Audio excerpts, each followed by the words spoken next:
and welcome to another episode of, I guess it's going to be Saturday Night WrestleCast because we tried to do this on Friday, but Ricky had to make sure he looked pretty for all of the girls in his neighborhood. He's so fresh, he's so clean. So, I am your host, Dana, joined by Mr.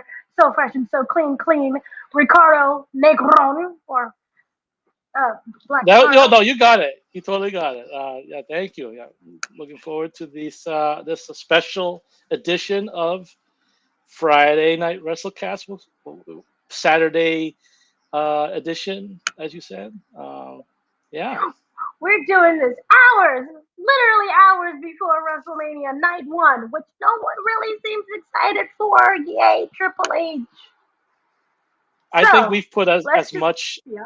I was gonna say it looks like we put as much um, preparation and emphasis to this as they have to this WrestleMania.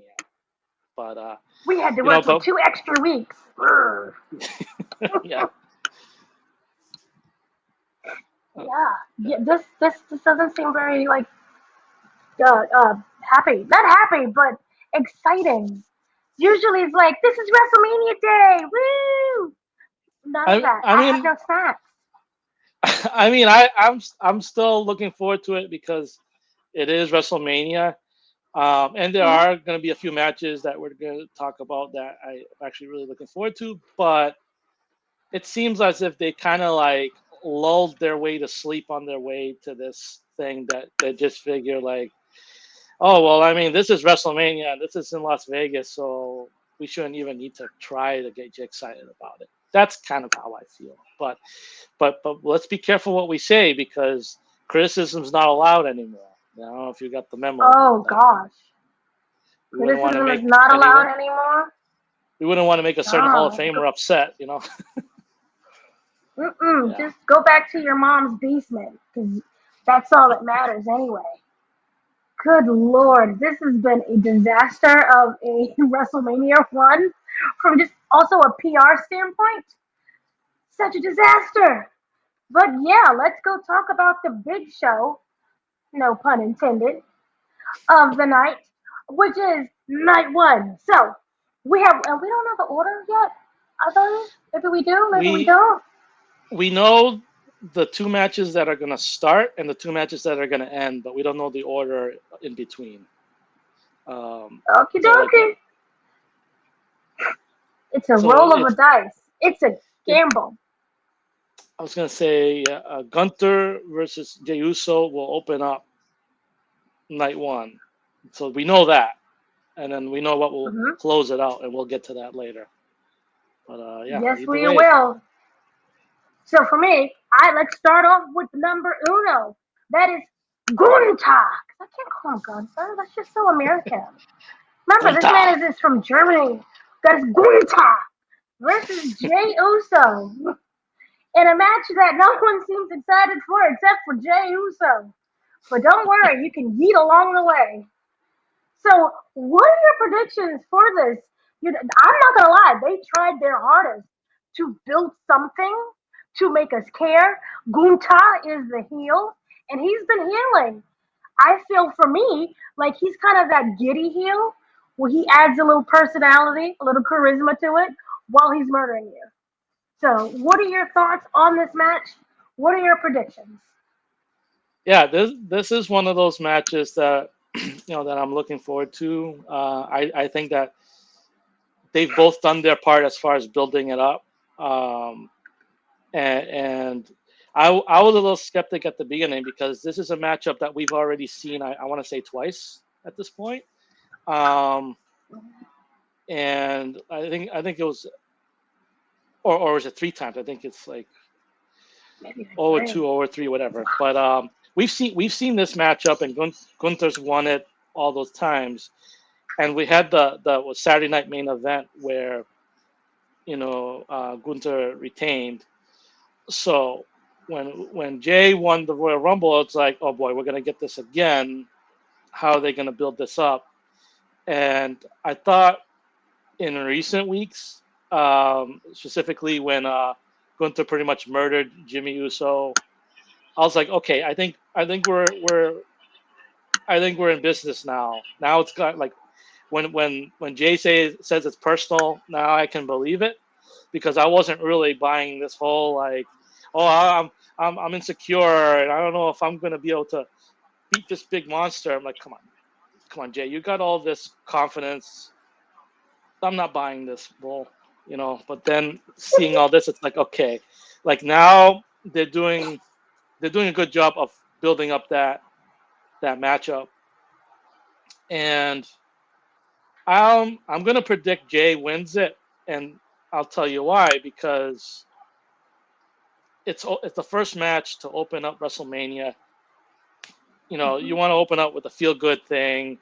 The Jay's very much over with the crowd, and what a visual that would be, seeing him getting to celebrate the championship with all the fans and doing their yeet thing and all that stuff. I think that it's set up for that. If this were a match that were more in the mid card, I would say there's a chance that Gunther retains. Um, but I think they don't want a stomach punch to open the show, so it's gonna be Jay succeeding. So what do you think? You yeeted the words out of my mouth, which sounded less dirtier in my head. But I will say this: I agree with you completely. I feel that Jay has been cast so much as the underdog, and he kind of is. And the fans are genuine, like, let's go, the IWC fans, the wrestling community that's on the internet. Because you remember, Triple H says real fans are not on the internet. So those people are kind of very disappointed in Jay as just a whole. They nitpicked every single thing that he has done. But I feel that he is the most likable that I have seen since. I don't want to compare him to Hogan, but it's almost on that same level ish in terms of the excitement that he brings from children and from adults at the same time. It is that joy and happiness. And as you stated, kind of opening the card with that match. That is something that you want to at least start fans off happy with. And the kids, are going to be there.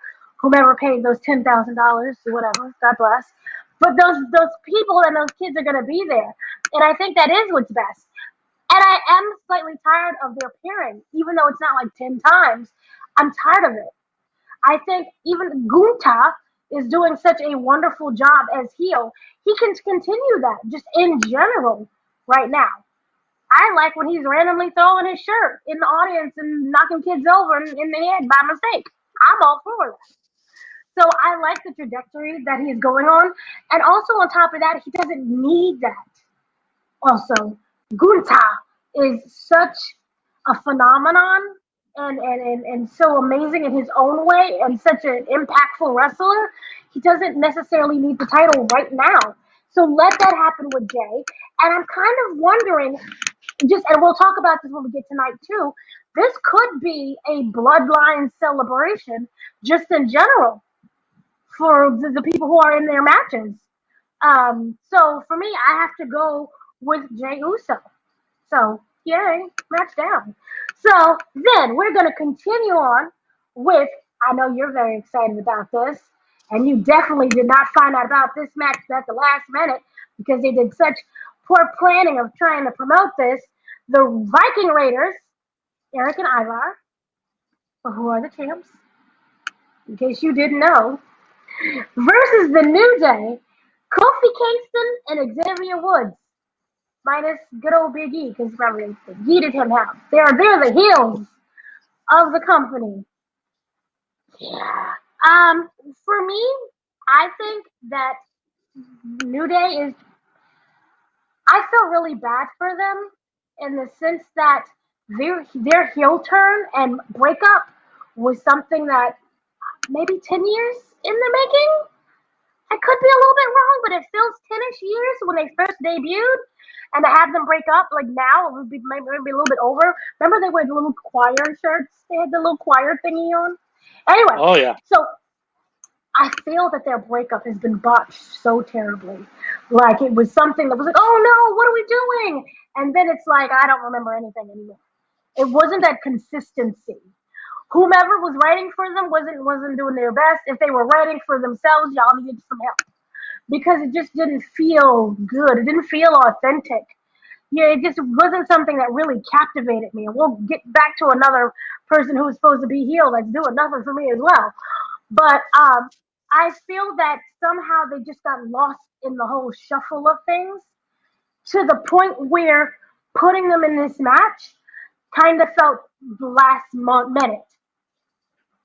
Even though we've seen them build up to this. To me, it's a mix of I really don't care with this is not planned well enough. So I am gonna have to just go with my Viking Raiders to win. I'm kind of torn in a way because I feel that if they have the belts, maybe this will put the spotlight on them. Maybe you're gonna make me care and remember all the what they have and that they're heels now and they're going against Big E, who by the way is living his best life. If you look at his IG, yay you. Um, but I just kind of feel that it would be best for them to win. But I just feel that they've gotten lost so much in the shuffle that they won't. So, what are your takes? Well, the first thing I'm going to do is I'm going to be a little obnoxious here. I'm going to pull a Michael Cole here and correct you and say that they are now the War Raiders. That's just something that they. I mean, I don't I don't care that much, but I watched the WrestleMania kickoff and like the New Day came out and they called them the Viking Raiders and Michael Cole's like they're the War Raiders now and I think like Woods was like same thing. That's how I feel like they're the Raiders or whatever, Viking War whatever. Um, They can't go by Raiders because that's a whole football team. yeah, they get that's the I don't. Las Vegas Raiders. That's funny, the Las Vegas, but Oh gosh. yeah, but I'm gonna say I agree with you as far as them botching this New Day thing. It almost feels like to me that they were gonna do a full split, and then at the last minute we're like, don't really want to do that, but what if we just turn heel instead and get rid of one of them instead of us all splitting up? Let's do that. They did like they half-assed it. They don't. You don't want what was it? You don't want to half-ass it. You want to full-ass that thing. You had Woods was teasing the heel turn this whole time, only for Kofi to join in at the last minute, and it's like, okay, I mean, let's let's see where they're going with this, and that's why I think New Day's actually going to win because this would be their first title reign as heels since the first time in like what year was that? 2015, 2016-ish. Yeah. Like around that time. That it'll be the first time being tag champs since then as heels. Um, I feel that they should have done the breakup or the heel turn at WrestleMania. It would have been more impactful. But they did it months before and it's like okay. And then I mean I think it would be cool if Big E got involved in this somehow, but I feel as though they're gonna hold off on that until later. Um, but if Big E gets involved in this match, New Day's losing. But I think that New Day is going to win the tag belt, so I'm gonna go with New Day as your new champs. That is fair, and I apologize to the Viking War Raiders because it's the same thing. It's Erik You and know what it Ivar. is? The only thing that's different now is their physical appearance, which then only reminds me of the Forgotten Sons, which Oh, no one should call them, right? They're giving me Forgotten Son vibes because they got rid of that horrible costume attire. That, for me, and this is again like just a rant thing. Sometimes I feel when you decide to be a costumed character, or I don't know what you would call it, cosplay something, it really has to work. Like Undertaker, that works. For some straight, that will always and forever work. I feel that Kane will always and forever work. Even Doink the Clown will always and forever work. the Viking War Raiders or whatever they are when they came out there in that leather and them chaps and them, it never worked for me. It came across as cheesy and just terrible, and it made me just long for their days in NXT. And now that they've gotten rid of that gimmick, they just look like the Forgotten Sons, which is another gimmick that no one really should remember. So I hope they get something, or something to just make me care. But yeah, I like your prediction, and I want to see Big E, but I'm afraid of the Knicks. I don't know what's going on with this situationship, and I'm pretty sure they would protect him, and he would be perfectly fine. And he could be the one that's like out there hitting them. But I do kind of like I'm a little bit cautious of that, and I do miss him so much. But he is living his best life. What is it? Mia Yim's cousin, sister, somebody? She's gorgeous. Oh wow, So I didn't know keep that. going. Nice. You didn't know that? Oh No, my gosh, he is in love. He is in love. You gotta go on his IG. He's in love. I am happy for him. So then, kind of moving on, then we have Rey Mysterio versus the. I know people are gonna hate it, but for me, I laughed my holy ass off. But the El Grande Americano, which we all know where that gimmick came from, the Gulf of what is it, America? El Grande Americano, who is not Chad Gable, by the way, because no, they were in the room at the same time. So it's not them, clearly. Um, I feel that I don't know. I love El Grande so much. I want him to win, and I don't care if that offends anybody. What about you? I I think the right move would be to have a Grande Americano win. Um, it's Chad Gable. I mean, obviously we know it's Chad Gable. But my thing Chad was Gable, yeah. for for, for I was pretty much screaming to the rooftops last year about Gable missing out on his WrestleMania moment. I felt that he should have been the Mm-hmm. one to unseat Gunther as the Intercontinental Champion.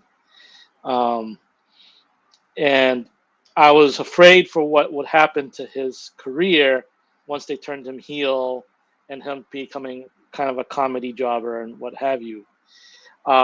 This gimmick that he has going is reminds me of Rest His Soul of Owen Hart as the Blue Blazer, and that's going way back. Oh, But very much very similar, where he's this masked uh, wrestler, and you never see them in the same room at the same time, that kind of thing. And so it's nostalgic in that regard. I know that it's like I know that this gimmick particularly is very sensitive given the times we're living in right now. But I see it as just like a parody of all that. Like it's ridiculous. It's purposely ridiculous. Like even the name is kind of it's like it's a Starbucks order, a Grande Americano. Like they don't even have it in the correct order. It's supposed to be El Americano Grande, so it's not to be taken seriously. Um, I feel as though uh, I'm thinking about this because on the one hand I feel like okay they should have El Grande Americano go over if they're trying to push this thing for him, but on the other hand if this is meant to kind of be like a short-lived thing to push Gable, and they could have a scenario where Mysterio unmasks him here at WrestleMania, and that's the payoff for that. So it's a matter of how long are they willing to put Gable under this thing. And my thing is, I don't think it's meant to be that long because you have to remember he still has the Creed brothers and stuff, and so I think so. You know what? I'm changing my prediction. I'm going to say Mysterio wins it and unmasks him, and that's going to be kind of it. I think so. I think so. And I know it's like you want to see this thing play off. If it's possible they play it out through SummerSlam, it's possible. But I'm gonna say Mysterio wins and unmasks him, unless they're saving it up for a mask versus mask match. In which case, it makes Mhm. sense for the Grande Americano to win and hold that on. So I'm changing my mind again. It's gonna be El Grande Americano. That's my final answer. It's gonna be El Grande Americano, Well, and they're gonna do a mass versus mass match later. That's my prediction. Yes, my prediction. Okay, sure, it's locked in. You're not changing it. I'm not changing it. Okay. I'm not changing. So my prediction is I love Rey Mysterio. I'm torn because Rey Mysterio doesn't have many more matches in him. Not to say that he's not capable of it, but I'm pretty sure at some point he's a little tired now, and he may want to start slowing down. And this would be like really great to have him his WrestleMania win. But at the same time, I feel that El Grande Americano Chad Gable needs it just a little bit more in terms of getting him over. Now, I was initially going to say they was going to bury this because of how many people are offended by this, but the way how Triple H has been behaving during this entire WrestleMania media run, which is literally screw you, your criticisms, your opinions, I'm going to do what I'm going to do, and pronouncing his love for a certain somebody, I feel that this is not going to go anywhere and could very much last if you have to put a debt into it. SummerSlam.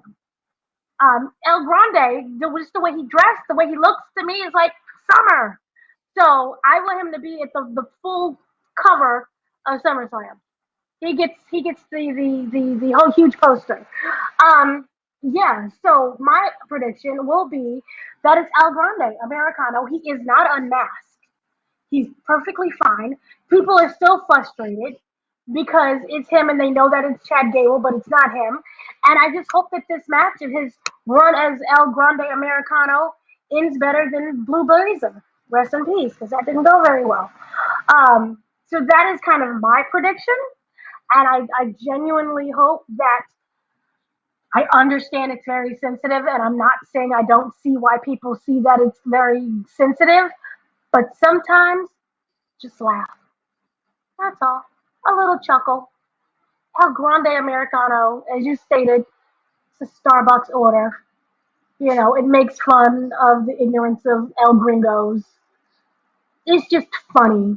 The Gulf of America. Yes, we understand what that also means, but that's also funny too.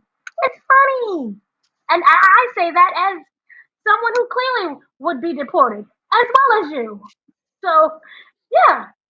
So then kind of moving on from that, then we have the WWE United States Championship. How are you feeling about this one? We have Jacob Fatu versus LA Knight. Yeah.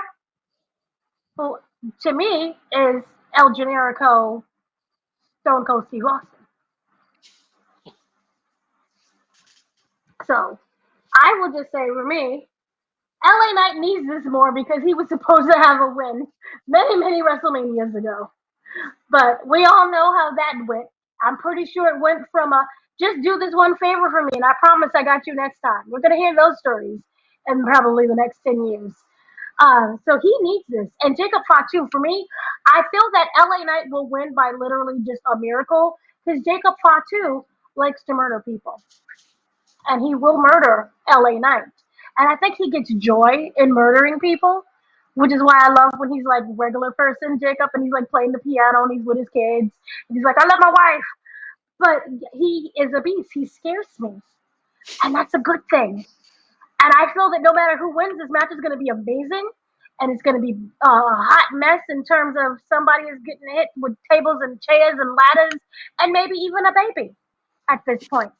But LA Knight, and maybe this is just wishful thinking because I'm pretty sure Triple H told him, hey, just do this for me and I got you next time. But wouldn't it be wonderful if he finally had his WrestleMania moment? So I really want to go with him winning at 41. Even though something in my butt crack is saying Jacob is going to pull us out and win. Because then again, this goes with the whole bloodline thing of me saying the bloodline is going to win no matter what. And Jacob is just that crazy. And I'm happy that LA Knight has the belt. See, I'm doing what you're doing. I'm flip flopping right now. I'm talking myself in and out of LA Knight winning. I want to see Jacob Fatu win, but at the same time, LA Knight does finally have the championship, so it was like, hey, you got your payoff. Maybe it's time to pass the baton. But at the same time, I want him to hold it longer. But at the same time, I love Jacob Fatu. I'm going with Jacob Fatu. I'm not gonna flip flop. Jacob Fatu. And I say this because LA Knight already got his promise, which was the belt. He's gonna be WrestleMania. Yeah. So Jacob Fatu, just because he deserves it. He's crazy. I like watching him. Now imagine him with the belt. Then it becomes who's gonna defeat Jacob Fatu? Who's crazy enough to do it? Wild and crazy, running down the street with his hair all wild. So yeah, what are your predictions? Yeah, I pretty much agree with a lot of your logic there. And I'm going with Fatu as well, Jacob Fatu, because you got to strike when the iron's hot. I feel like it's interesting that this match has LA Knight in it because I felt that WWE did not strike when the iron was hot 2 years ago when LA Knight was really getting over, and they didn't even have him at WrestleMania, which was in Los Angeles. What's an LA WrestleMania without LA Knight? Like that was a missed opportunity there. Um, but that's LA Knight's career in a nutshell. Constantly overlooked, and um, it's been nice that he's had the United States Championship twice. I think that that's absolutely the correct thing is to put the mid card belt on him and see how he does with it before you propel him to the top. My only thing is, and this is just my personal opinion, I've found his both of his United States Championship reigns to be kind of underwhelming. There's it feels like there's a lot of support for the chase, but then once you have it, thrill is gone. And I feel like that's at least been the case with him with the United States Championship. I haven't not a lot of memorable matches. I think with Knight is it's more of his character work that does the carrying. Talking a big game, doing a good promo makes you really want to see the match, and then you see the match and it's just kind of eh. The thing with Jacob Fatu is, you know, he talks the talk and he walks the walk. He's intimidating on the mic and in the ring. He's very impressive, and they've been building up Jacob to be like, like almost like him going above Solo in their little hierarchy there, um, and I think that they're gonna give Jacob Fatu this run with the United States Championship, and it's gonna lead to a feud with Solo. Whether it's about jealousy or whatever, it's definitely leading up to that, that kind of tension there. But also, one thing to know when you're talking about bloodline and everything, uh, Roman Reigns, who we will talk about in a little bit, did mention that he has about 40 family members that are going to be in attendance. So I think it's going to be a very good night of celebration there in that regard, where you're going to um, see Jacob with the United States Championship, and I think it's the right move. I also think the crowd is going to be behind Jacob in this match. They love both guys, but I feel like Jacob Fatu is kind of more impressive, and even though he's the clear heel, fans still like to cheer for him because he's a badass. So we'll go with Jacob Fatu. I think we agree on that. I completely agree with you. I have one question that I wanted to ask. Do you feel that LA Knight has a personality where he doesn't involve other people's personalities?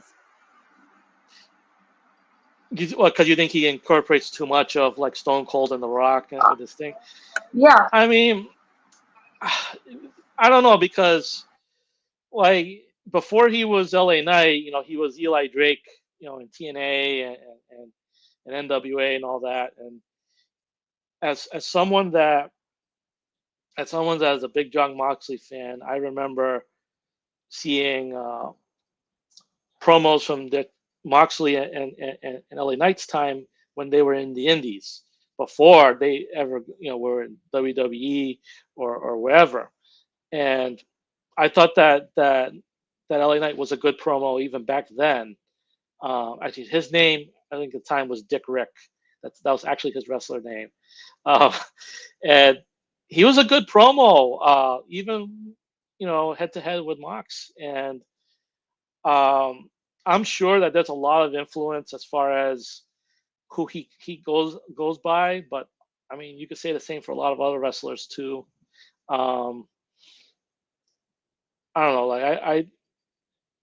I don't think he's purposely trying to be those guys. It just comes off to him naturally that way. But I don't know, it works for me. I still like it. If anything, he's kind of a throwback in that regard. The same way that when I look at a wrestler like Otis, I think he's kind of a throwback to like a Hacksaw Jim Duggan type of character. You know what I mean? I like that kind of thing. I don't mind. I don't mind seeing it. So, and one thing I did want to say real fast before we go to the next match is that even if LA Knight drops the belt tonight, I think that can hopefully lead up to him then trying to go for a main belt, like a World Heavyweight Championship or what have you. You know what I mean? So I will see where it goes.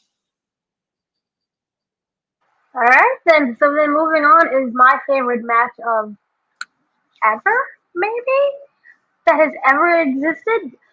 Everything about this for me has been perfect. From the it being put together, the execution, what's going on screen, off screen, on Twitter, Blue Sky, IG, all the social media platforms, and the fact that these are two black women in the WrestleMania without a belt. You don't even need a belt. That's just how good it is.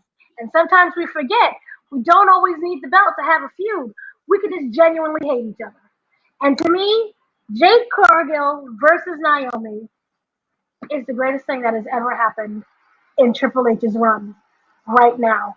What are your thoughts? I'm really looking forward to this match, and like, and just for part for the reasons you said, that it's like this is just two women that just hate each other and just want to beat the crap out of each other. There's no gimmicks involved. There's no belt involved. There's nothing except you did me dirty and I'm gonna do you dirty in return. That's that's all there is to it. And because that's the thing, is that usually with women's matches, it's either some kind of thing like a tag match, or there's a belt on the line. This is just a blood feud, and that's great. You know, the the the one thing that's like kind of unfortunate about it is you'll notice that this match is happening before Bianca Belair has her match, which is going to be the following night. Because if this was afterwards, there would be a chance of Bianca, and then you get the whole whose side is she on type of thing. So there's that possibility that we're not going to see Bianca interfere in this match. I wouldn't bet on that. Um, but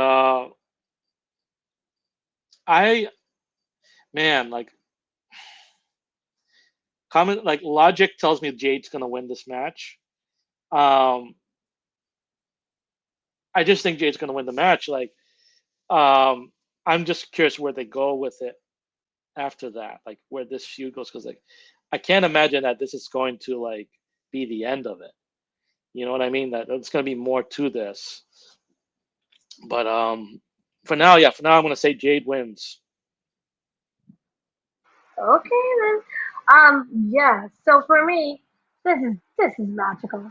This was amazing, and I really didn't give any thought to it when Jade was all sprawled out in the car like a murder scene. I was like, who did it? I don't care, but they have made me care. Oh, I love everything about this. And the whole thing, Naomi was right. She has been nothing but the supportive friend. She has been there from the very beginning. And you know what sucks? Is that everybody celebrates Jade, knowing darn well Jade is not as good as the other two. She can't wrestle. But yet they cover her mistakes and they uplift her and they celebrate her. And I can't stand it. So I am Team Naomi because she needs this win. There's a reason why she attacked Jade. She is better than Jade. She will probably always be better than Jade. And they're on offline feud fighting thing between each other with the whole who's getting BBLs and clapping cheeks and everything else has been hilarious. It is the most enjoyable thing I have ever seen, and I don't even think that Bianca is gonna take sides in terms of like, oh, I'm Team Jade, because guess what? They have been running her ragged with this whole situation as well.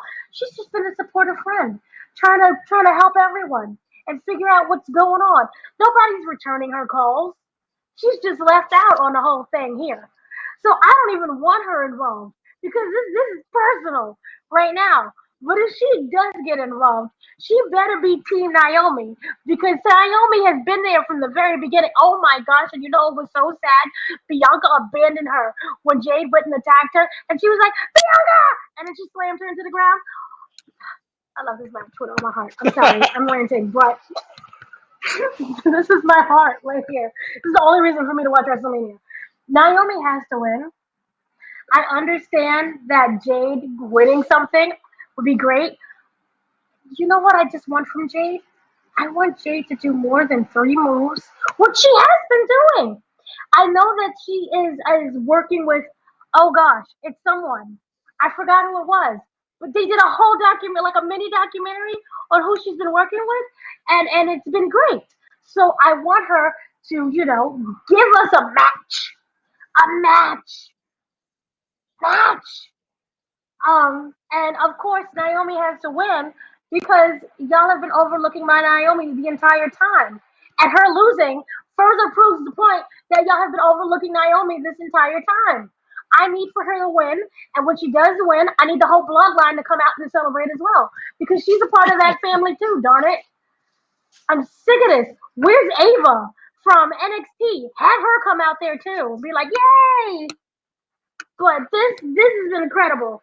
And half of me really doesn't care who wins because this match has just been an amazing build up.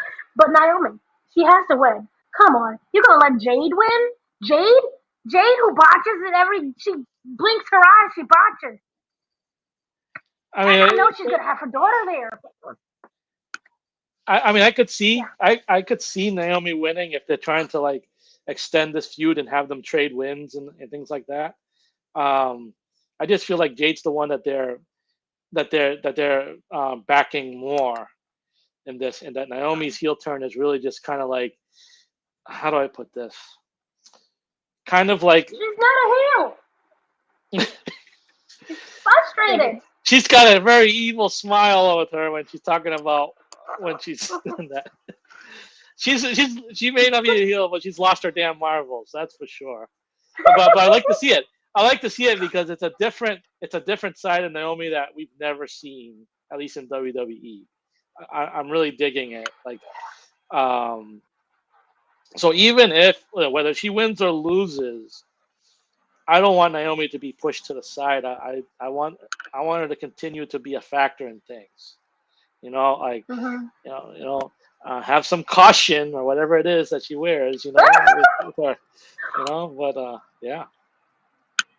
But see, even and sorry to rant, but this even goes. The presentation was beautiful because one was dressed in green, the other was dressed in red. She's dressed in yellow as the caution tape. Oh my god! It's like a stoplight. I, I love this whole thing. This okay. Another thought. I would be okay with Jade winning because she does need some wins. And again, baby girl, wrestle. Learn to wrestle. Remember, Evolution 2 is coming up. We don't know when. Evolution 2 is coming. I would be okay if they continue this with Evolution 2. I They would be gotta have alright. a they gotta have a triple threat, I think, at some point. Here's the thing with me though. Bianca's kept saying, I'm not involved. I'm not involved. Leave me alone. I'm not involved. How could you say this? I kind of don't want her to be involved, even though the dramatic part of me is like, I want her to be involved because it's a double swirl. And it's like, yeah, she's my bestie. Or like, no, I'm sick and tired of you, Naomi, too. There's so many different ways that this can go, which is why I'm okay with Jade winning so they can continue to extend this. My Mhm. biggest fear is, okay, we're done. That's it. And then that's it. Right. Don't drop Naomi. Naomi has been with this company since I don't know a very long time. Remember Total Divas? She was the original Total Divas. And that was like 14 years ago. I was in SummerSlam that day, so go watch that episode. But the point that I'm saying and ranting about is she deserves it just as much as everyone else, as the men. She's an amazing wrestler. Her promo, oh my gosh, her promos have been so good. So she knows what she's doing. She, in a way, reminds me of Natty. Natty, as we know, is like the grandmother of wrestling in WWE at this moment. And when she went off to GCW and you saw what she is capable of, and I just feel that let Naomi have her GCW moment in WWE. That's my whole thing. So I'm really on the fence. I've really given you two responses. Jade can win, but my heart is still goes with Naomi. I don't care. It's going with Naomi. Jade will win. So that's my final thing, and I'll stop talking because I will continue to rant. Let's go on with the greatest match that everyone is excited for. And I know that you're like, woo! This is number what? 8, 7, 15? It's for the WWE Women's Championship. Tiffany Stratton, woo, versus Charlotte Flair, who at this moment, I'm sorry, that's Ashley Elizabeth. I don't know this Charlotte Flair. I done forgot the points of which we were on. I think I go, child, this has been botched since the very beginning. Nobody wants this. Charlotte Flair did an interview that was very interesting that just made me feel like she doesn't even want this, where she was explaining, she came back from an injury. This is her, sure, what, seventh or eighth or whatever time at WrestleMania with this match, and she's, nervous coming back, and it just seems to me that she wasn't really ready for this or prepared for this. And one of her default programs is to make other wrestlers that she's facing kind of lose their cool so she gets the upper hand. And I think that she has been trying to personally rattle Tiffany since the very beginning because of her own insecurities. I didn't have a problem when Tiffany mentioned your 3 divorces, your 0 for 3, because we've seen, for me personally, when men go at it and they make it personal. That whole Seth Rollins and what's his name? The guy who does not wear shoes, he wears flip flops Matt Riddle. sometimes. He's Matt Riddle, and he was like, "Oh, your wife and kids." That situation, Yeah. and I don't know whether or not you get somebody's permission. I really don't care. And oh my God, it's too personal. No, that's how we blend the lines. It's fine. It's a weird business. So it's okay that that happens. We've seen multiple times where they're still dragging in he who must not be named into promos. You keep mentioning other people who have done awful things as well because it blends the lines. So I don't have any problem with 3-0. It's a fact. You've been divorced 3 times. Figure it out. You come back with a new face. Figure it out. But don't be sensitive about that, or else don't get Yeah. the new Yeah. faces. So my thing is, I feel that Tiffany should win, and just be different for once. Don't keep giving us Charlotte. We don't want Charlotte. We love Charlotte, but we don't even want her in this championship match. She came back after being injured and had what, 2 matches at most? Now I love the little part when she came and she was kicking little Tiffany Stratton's behind and she was in a jeans and a t-shirt with her little long blonde hair. Oh, she was cute with that little blonde hair. I'm still getting adjusted to the face, but that whole setup there, like, yum. But my whole thing is just let Tiffany win. Tiffany is doing her own thing, and it works for Tiffany. Charlotte just came in and barreled raced it. I'm pretty sure that it's not even Charlotte's fault. I'm pretty sure you could argue that it's Triple H's fault or whoever booked the match. It's their fault. And she's just, yes, sir. Okay, but Gives Charlotte something else to do where she's more comfortable with. So that's just what my thing is. I'm going with Tiffany. What about you? Yeah, I'm with you as far as like this whole thing was botched from the very beginning. Um, I'm gonna start with Tiffany. Very highly talented, very quick riser. Um, you know, only really started wrestling like a couple of years ago, and she's already women's champion. Um, I feel that she is kind of like what they were hoping Dana Brooke was going to be. Mm. I feel like Tiffany took to it much faster. The thing that I have a problem with is them rushing her to a face turn, because she was definitely in her zone as a heel, and I didn't think they gave her a chance to like organically get over as a face.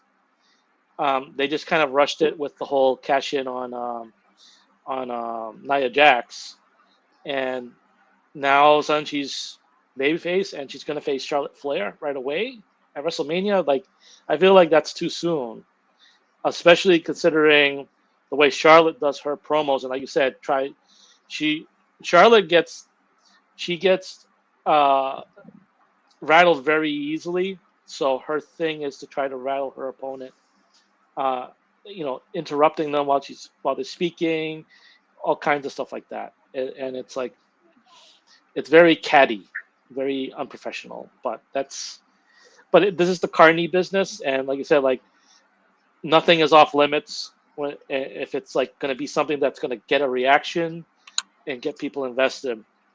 But the thing Uh-huh. is that Charlotte's not a good dance partner for Tiffany if the plan is to get Tiffany over, because Charlotte's got her own issues to deal with, and I feel that they rushed they rushed Charlotte back to the main event scene too quickly as well.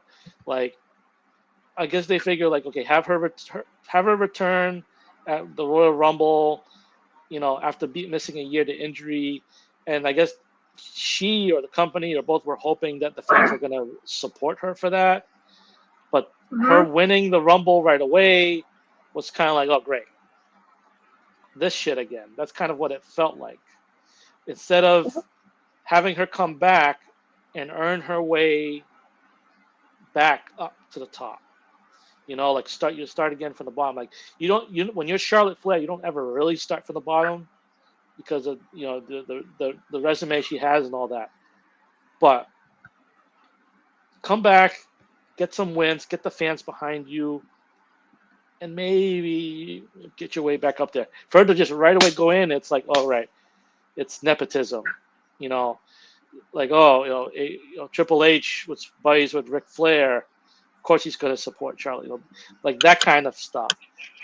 I'm not saying there's validity to that, but these are things that fans will speculate. Similar to like with Roman Reigns during his big dog days. Nepotism again. Oh, he's the handpicked one. He's just going to push him down their face. I get the idea of trying to push Charlotte, coming off an injury, feel good thing, but there's always been go away heat with Charlotte, even before this, and her coming back from really rough personal situations, it's probably not the best spot to put her in to be in a situation where she's going to get booed. Like, let her come back and in a humble way and work her way up. I feel like they put her in this too soon, and this is to the detriment of both of them. Honestly, it's kind of a disaster in that regard. Um, so I'll say this: if Charlotte came back, if there was full fan support, she was going to be the one to win off of Tiffany Stratton. But or Mm-hmm. even if it was someone other than Tiffany as a champion, if it was still Nia Jax and fans were supporting Charlotte, then it would make sense to have Charlotte win. But Tiffany Stratton is someone the fans have been behind as the up and comer, and it's like, oh, they don't want to see Charlotte bury another up and comer, and I think there would be a lot of backlash if Charlotte wins, and maybe they don't care. Maybe WWE doesn't care about that. But I think they're gonna play this safe and have Tiffany win. Um, and then I don't know where it goes after that. But I'm gonna say Tiffany, and also because you can't have everyone lose a belt at WrestleMania. Some people have to retain, so I think it makes sense to have Tiffany retain. So she's my pick. Yeah, no, that made perfect sense. It's kind of like a Brock Lesnar situation. And we're just a little bit tired of that. So yeah, and who knows? Could be a surprise where Becky comes back and takes out Charlotte. So Well, yay, yeah. maybe for Raw after Mania. Who knows? Oh, that is true. We do have a Raw after Mania. So then, lastly, we have your favorite match that has ever existed, because I know that you looked in his eyes and you saw the cult of personality. So we have Mr. CM Punk versus Mr. Roman Reigns versus Mr. Seth Rollins for the match that nobody wanted. Who wanted this triple threat? I know you did. So, yeah. Let me. Oh God. See, here's the thing. Wait, this is the one with the Heyman on a pole match. Okay. Yeah. See, this is where I was like, it might be interesting. Here's my thing here. I think the biggest person we have to look out for is actually Paul Heyman. Paul Heyman is the villain of this story. Paul Heyman has been the one who has lied to each and every one of them. He has betrayed each and every one of them. And for me personally, I would love for them to all just team together, realize this, and beat Paul Heyman behind. And then they're like, yay, we're united. And then they just end that way. But the whole favor situation, it was very interesting at first. You know, what was it, 12, 13, 12, 14 years in the making of this favor. But it genuinely feels that Triple H, or whomever is writing this, is flying by the seat of their pants. Because everything started off really great, and now it's just random. So apparently, as the story goes, Paul Heyman owes CM Punk a favor from 12 years ago. And now he has come to cash in on that favor. And Roman Reigns originally thought that this favor was, what was it about? I forgot what being on his side during WrestleMania, during his match. But that wasn't a favor. And then Seth Rollins, he went one day and saved Paul Heyman from being curb stopped. He saved him. He stopped himself from doing that. And as a result, now all of a sudden, Paul Heyman owes him a favor. Just favors for everybody. So I genuinely don't know who's going to win this match, to tell you the truth. I am so utterly confused. I think they've written themselves into a pickle. And that pickle is very bitter and it's old and it should have been thrown out because, again, this should not have been a triple threat match. My thing is who's most worthy of a Paul Heyman. And I would have to go with CM Punk. So CM Punk, to me, is going to be the winner of this match because he's been through the most. I know that Seth Rollins, he hates that man. Remember during Elimination Chamber, die. Why don't you just die? So yeah, I think CM Punk is gonna win. He deserves it. Give that man his 12-year favor. I don't know what that favor is gonna be. Maybe the favor is to convince AJ Lee to come back, and she makes an appearance. There you go. What do you have to say? It makes me kind of sad that there's a WrestleMania main event triple threat that only has two of the three Shield members, not all three. It devastates Oh, me that we don't have the artist formerly known as Dean Ambrose as part of that mix. That was a match that should have happened at a WrestleMania. It didn't happen. It happened at Battleground of well, all last year. places. I mean, yeah. Well, I mean, you had what was it? I mean, it's funny because it's technically not the first time you have a triple threat with Roman and Seth in it because you had Brock Lesnar in one. Was it in 2015 the WrestleMania over there where he cashed in, and that became a triple threat.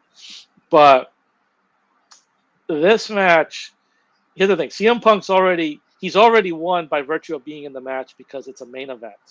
That's what he wanted. Uh-huh. Main event at WrestleMania, and whether he wins Because. or loses is not. He wins regardless because he's finally got to do it. You know, and you know, great for him. I know he's he's definitely a controversial character in some regards. CM Punk, yes, absolutely, yeah, and not just in this No. company, but in other companies too. But No, because they did that to him. So they made him controversial. And then they dragged the storyline with the man wasn't even in that company. A year, oh, it happened a year ago. and that was Bush League, I'll say. Like I'll say like them releasing that tape and everything, it just made them look worse out of it and everything. It's like there's no need for this. But going back to Punk for a second, like he should have main evented WrestleMania long ago. And they didn't do it. But you know, glad that he gets to get that now. But I don't think he's winning. Um, Oh. Roman Reigns, I don't think he's winning either. It's going to be Seth Rollins, and the reason why it's going to be Seth Rollins, it's going to be because of Paul Heyman. Here's the thing, it's Oh. it's like like oh like Paul Heyman is Punk's best friend, and Roman Reigns is wise man. He's nothing to Seth Rollins, or so you think. Oh. He's a like like he's a like Rollins is afraid of. I mean, not Rollins. Heyman is afraid of Rollins, Mm-hmm. or so you think. Um, so you're thinking, is he going to take Roman's side or Punk's side? And the answer is neither. He's taking Seth's side. He's going to stab those other two in the back because that's what Paul Heyman does. In case you forgot, you know, like didn't he like betray Brock Lesnar for Big Show once, like way back in the day and things like that. Like Oh this, gosh. I hope yeah, not. Probably. yeah, well, a horrible No. decision, but it's Heyman's mo, and so um, because I mean, think about it this way: if otherwise, it's like why even have Seth Rollins in the match? It could have just been Reigns versus Oh. Punk, and winner gets Paul Heyman. But you got Seth Rollins in there, and there's a reason for that, And I wonder if this is going to lead to Rollins turning heel again, but He is him. he's not. He's not like He, so Roman Reigns can run him over with a car. He will still be a heel. he's Rollins is the heel in this feud. I'll say he's the heel in this feud, but he's a face to the fans. He's going out there and he's high fiving them and everything. They're having to chanting with him and all that. He hasn't turned against the fans yet. And so while he hasn't done that, he's not a heel. But he's getting there. He's showing signs of the architect. You know what I mean? Like he's showing those Mm-hmm. signs of like, especially like with him threatening Heyman, like, why don't we take you out of the picture?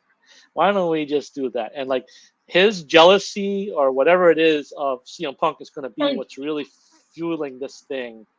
And then like, him like hitting Roman in the back with the chair. It's like, oh, you guys remember that? Yeah, I can be kind of a dick too. Like he's Rollins is good at both roles, and but yeah, I think he's going to win this matchup. I feel pretty confident about it, to be honest. I really do. Um, so that's my pick. it's just funny the chair situation because remember that was the whole Seth is the reason as to why Cody won because the whole chair.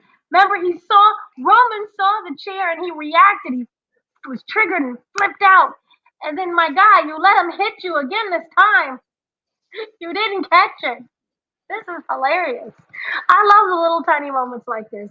But yeah, you actually make the most sense. He's the only person who hasn't been by his side.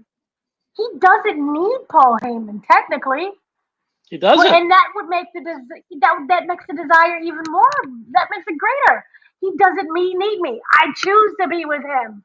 You needed me and you needed me. He doesn't. Oh, I love it.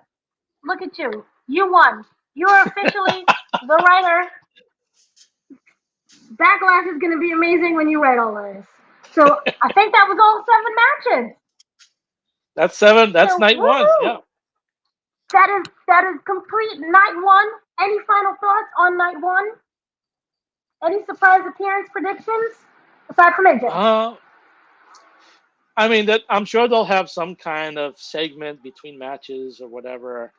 Um, I don't have any like surprise appearance predictions for night one. There may be some, but I don't. I can't think of any. Okie dokie. Well, that sounds What, good. what So, about you? yep. Do you have I any just want AJ. I just want AJ. AJ But no, Lee? I don't really. AJ Lee, Oh, where's I miss Heyman? her so much. Yeah, I hope she comes back. Cause if you saw that picture of her, she had her abs back. Her Mm, abs are back. training. And Mm, CM Punk, yeah, CM Punk has always said he likes his lady thick. He doesn't like when she has to go back into training. He likes her thick. She is not thick anymore. She's all abbed up. So mm. something, maybe. This has been wishful thinking ever since she's left. So who knows Yeah. at this point? It's probably never going to happen. But yeah, that would just be my only surprise that I would want. So that has been a wrap on night number uno